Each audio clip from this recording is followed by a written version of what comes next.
कर्मों का फल हमें अवश्य मिलता है। जैसे भी कर्म किए होंगे वैसा ही फल भी मिलेगा। आधुनिक होने के चक्कर में इस सत्य को मत भूल जाना। मित्रों, हम अपने मानव जीवन में जैसे कर्म करते हैं उनका वैसा ही फल हमको इस जीवन में भोगना पड़ता है। लेकिन हम इस बात को समय से समझ नहीं पाते। जब तक हमें इस बात का बोध होता है कि हमने जो भी कर्म किए हैं उनका परिणाम क्या होगा, तब तक समय बहुत अधिक बीत चुका होता है। आइए आज हम जानते हैं कि यह कर्म कितनी प्रकार के होते हैं। वीडियो शुरू करने से पहले हम बताना चाहते हैं कि आप हमारे चैनल पे नए हो तो लाइक, कमेंट और सब्सक्राइब जरूर करें। आपके एक लाइक से ही हम मोटिवेट होते हैं और हमें प्रेरणा मिलती है। हमारे भारत में कई महापुरुषों ने कर्म के विषय में कई शोध किए हैं। हमारे पुरातन धर्म शास्त्रों में भी कर्म फल का बड़ा ही विस्तृत वर्णन किया गया है। उनके अध्ययन के अनुसार यह कर्म 3 प्रकार के होते हैं। पहला है क्रियमाण कर्म। मानव जीवन में नित्य प्रति जो कर्म सुबह उठने से लेकर दिन भर कुछ भी क्रियाकलाप या कर्म किए जाते हैं उन्हें क्रियमाण कर्म कहा जाता है, क्योंकि इन कर्मों के करने से मानव जीवन गतिमान रहता है। क्योंकि मुर्दा या निर्जीव वस्तुएं कर्म करने में समर्थ नहीं हो सकती। नित्य प्रति कर्म करना हर जीव का कर्तव्य है। कोई भी व्यक्ति अपनी बुद्धि के अनुसार कैसे भी कर्म कर सकता है, लेकिन यह क्रियमाण कर्म उसके जीवित होने और एक गतिशील आत्मा के होने का आभास कराते हैं। इस प्रकार से किए जाने वाले नित्य कर्मों का फल अधिकांश साथ साथ ही प्राप्त हो जाता है। जैसे यदि आप भोजन को ग्रहण कर लेंगे तो आपकी भूख स्वतः ही शांत हो जाएगी। यदि आप स्नान कर लेंगे तो आपकी देह स्वच्छ हो जाएगी और आपको स्फूर्ति एवं सुख का अनुभव होगा। इन कर्मों को करने के लिए आपको कोई अतिरिक्त शक्ति का उपयोग नहीं करना पड़ता।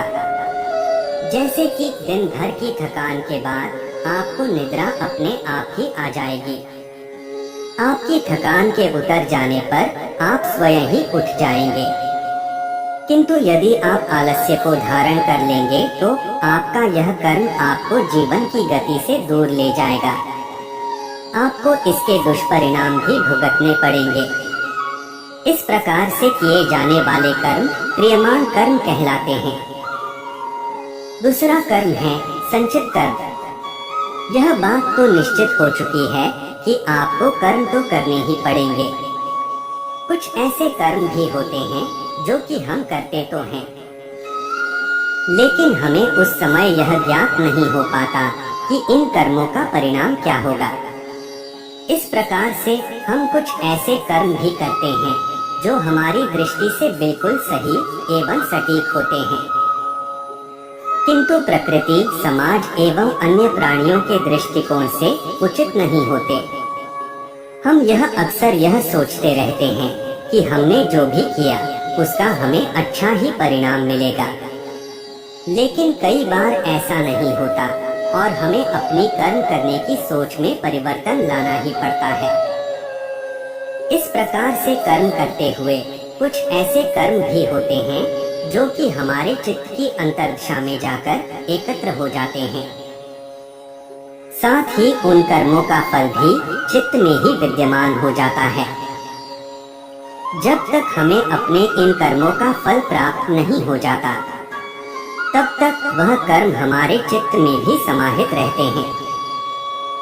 इस प्रकार के कर्मों को संचित कर्म अर्थात संचय कर रखे गए कर्म कहा जाता है।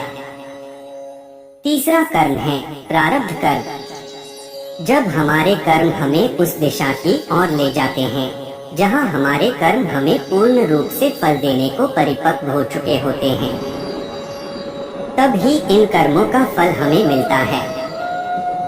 इस प्रकार के कर्मों को प्रारब्ध कर्म कहा जाता है। इस प्रकार के कर्म हमारे अंतर्मन में लंबे अंतराल के लिए एकत्र रहते हैं। यह कर्म कई दिन, कई माह, कई वर्षों तक अर्थात 15 साल, 30 साल, 50 साल, 100 साल या कई जन्मों, जब तक एक देह में एक आत्मा का वास है तब तक भी हमारे भीतर ही विद्यमान रह सकते हैं। इन कर्मों में अच्छे एवं बुरे दोनों ही प्रकार के कर्मों का समूह होता है। जिस प्रकार से हम अपने दैनिक जीवन में एक ही दिन में कई प्रकार के कर्म कर लेते हैं, जिनमें से कुछ कर्म हमारे संचित कर्मों में समाहित होकर अनंत काल के लिए विलीन हो जाते हैं। इस प्रकार से किए गए कर्मों का एक बड़ा भाग लाखों की संख्या में संचित कर्मों के एक विशाल समूह का रूप धारण कर लेता है। इस तरह से यदि हम विचार करें तो पाएंगे कि हम अपने एक मानव जीवन में लाखों संचित कर्मों को एकत्रित कर लेते हैं।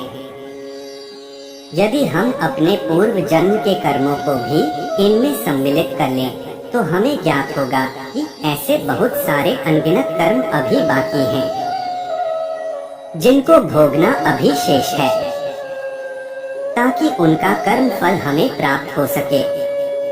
हमारे शास्त्रों में एक प्रकार के ज्ञान योग का भी वर्णन किया गया है।